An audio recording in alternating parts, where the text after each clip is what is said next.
Hello. स्वागत है आप सभी का GKRWA स्टडी पर। मेरा नाम निधि। आज के वीडियो में हम डिस्कस करने वाले हैं हिंदी के टॉप 30 ऐसे क्वेश्चन आंसर जो कि सभी परीक्षाओं के लिए महत्वपूर्ण रहेंगे। तो आप लोग वीडियो को शुरू से अंत तक ज़रूर देखिएगा और 30 में से कितने क्वेश्चन का आंसर आप सही कर पा रहे हैं, अपना स्कोर हमें कमेंट बॉक्स में ज़रूर बताइएगा। तो चलिए अब हम शुरू करते हैं फर्स्ट क्वेश्चन से। भारत संघ की राजभाषा क्या है? बताइए क्वेश्चन नंबर 1 का राइट आंसर क्या होगा। ऑप्शन ए इसका राइट आंसर है। भारत संघ की राजभाषा हिंदी है। संधि किसे कहते हैं? बताइए संधि किसे कहते हैं। ऑप्शन ए इसका राइट आंसर होगा। दो वर्णों के मेल से जो विकार होता है उसे संधि कहते हैं। कौन सा राज्य हिंदी भाषा प्रांत में शामिल नहीं है? बताइए कौन सा राज्य है जिसमें हिंदी भाषा नहीं बोली जाती है। पंजाब, पंजाब, तमिलनाडु, असम, उड़ीसा, महाराष्ट्र, ये सभी राज्य में हिंदी भाषा नहीं बोली जाती है, जबकि बिहार, उत्तर प्रदेश, मध्य प्रदेश, इन तीनों में हिंदी भाषा बोली जाती है। पढ़ने वाला में किस प्रत्यय का प्रयोग हुआ है? बताइए पढ़ने वाला इसमें किस प्रत्यय का प्रयोग हुआ है। कृदंत प्रत्यय का। कृदंत प्रत्यय क्रिया के साथ जुड़ते हैं, जैसे पढ़ना क्रिया है और यह आगे कृदंत प्रत्यय बन जाएगा। पाने की इच्छा को क्या कहते हैं? बताइए पाने की इच्छा को क्या कहते हैं। लिप्सा। पाने की इच्छा को लिप्सा कहते हैं। वह पूंजी जो संपत्ति के रूप में हो, बताइए उसे क्या कहते हैं। रिक्त। वह पूंजी जो संपत्ति के रूप में हो उसे रिक्त कहते हैं। गोपों को घेरा बांधकर नाचने की क्रिया क्या कहलाती है?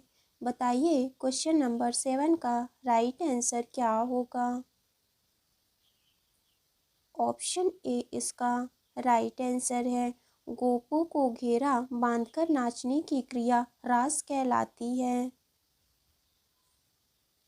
संविधान के अनुच्छेद 351 में किस विषय का वर्णन है?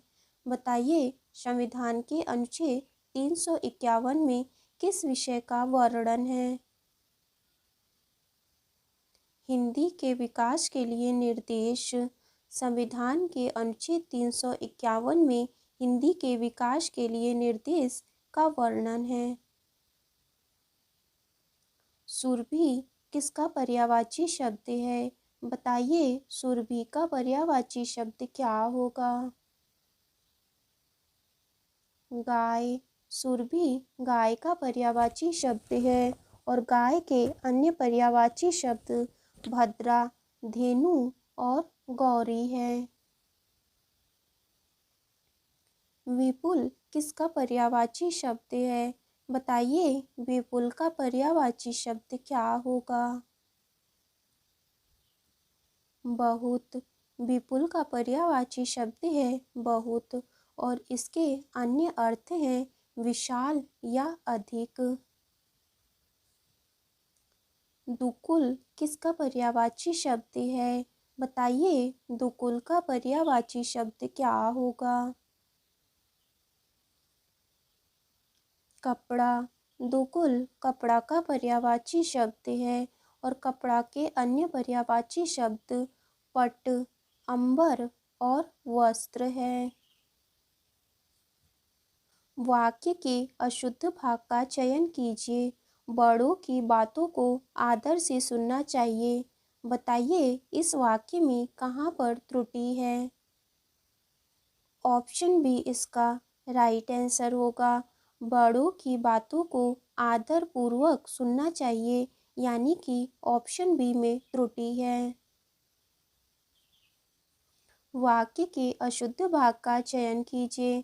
सीता राम की आज्ञाकारी पत्नी थी। बताइए इसका राइट आंसर क्या होगा। ऑप्शन बी इसका राइट आंसर होगा। यहाँ पर आज्ञाकारी की जगह आज्ञाकारिणी होगा।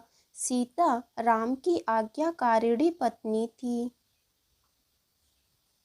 निम्नलिखित में से शुद्ध वाक्य का चयन कीजिए। बताइए इन चारों में से कौन सा वाक्य शुद्ध है।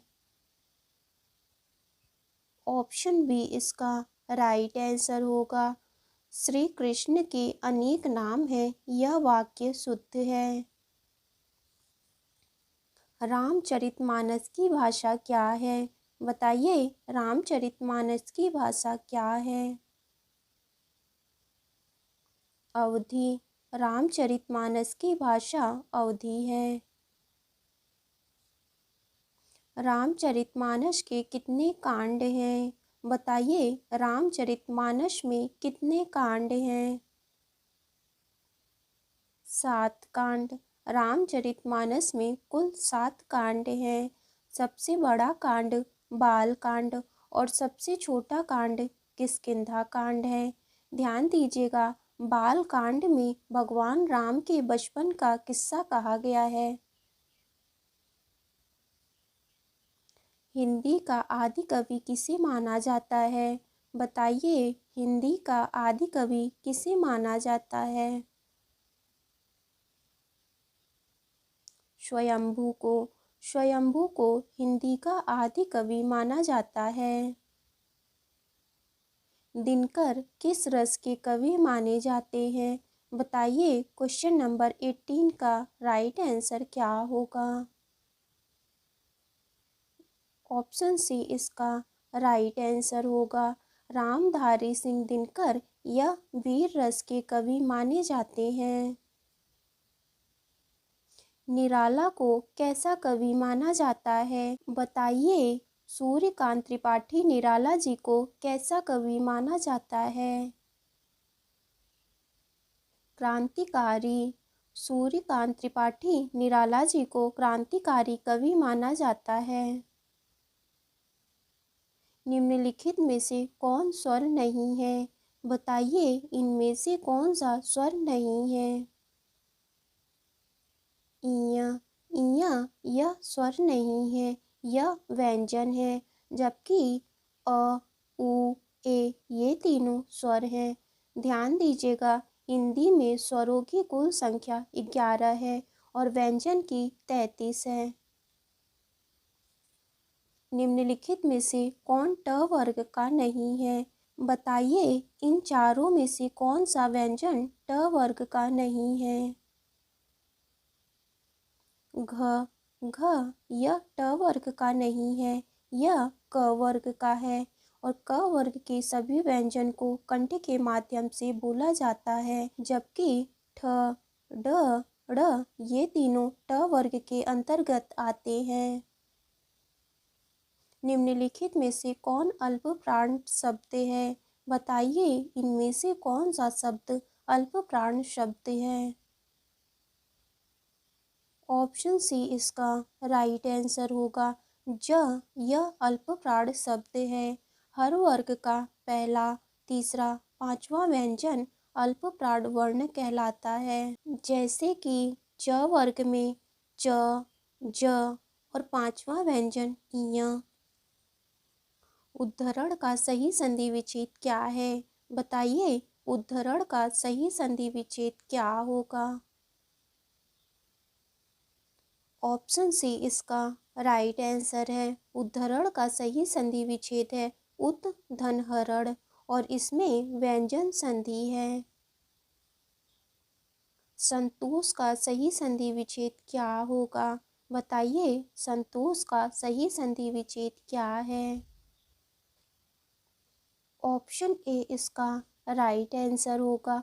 संतोष का सही संधि विच्छेद है सम धन तोष और इसमें भी व्यंजन संधि है।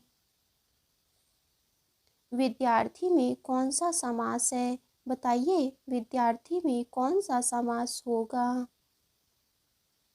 तत्पुरुष समास। विद्यार्थी में कर्म तत्पुरुष समास है और इसका समास विग्रह होगा विद्या का अर्थी, क्योंकि यहाँ कारक चिन्ह का कर्म तत्पुरुष को दर्शाता है।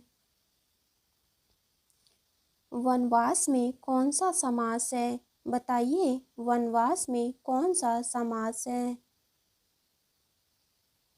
तत्पुरुष समास। वनवास में अधिकरण तत्पुरुष समास है और इसका समास विग्रह होगा वन में वास, क्योंकि यहाँ कारक चिन्ह में अधिकरण तत्पुरुष समास को दर्शाता है।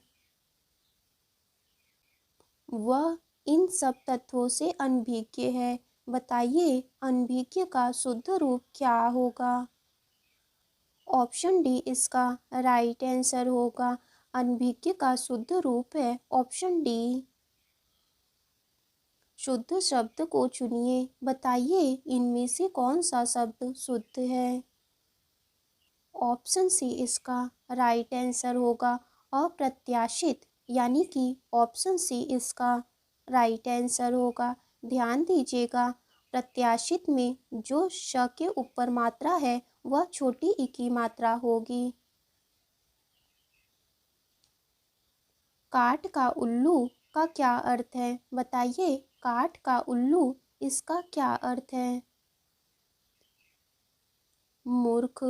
काठ का उल्लू इसका अर्थ है मूर्ख या तो महामूर्ख व्यक्ति। भागीरथ प्रयत्न का क्या अर्थ है? बताइए, इसका राइट आंसर क्या होगा? ऑप्शन बी इसका राइट आंसर है। भागीरथ प्रयत्न का अर्थ है असाधारण प्रयत्न, यानी कि जी तोड़ प्रयास करना। 19-20 होना का क्या अर्थ है? यह आपका टेस्ट क्वेश्चन होगा। इसका आंसर आपको कमेंट बॉक्स में ज़रूर बताना है। तो आज की वीडियो आपकी यहीं तक थी। वीडियो अच्छी लगी हो तो लाइक करें, शेयर करें। अगर आप चैनल पे नए हैं तो चैनल को ज़रूर सब्सक्राइब करें।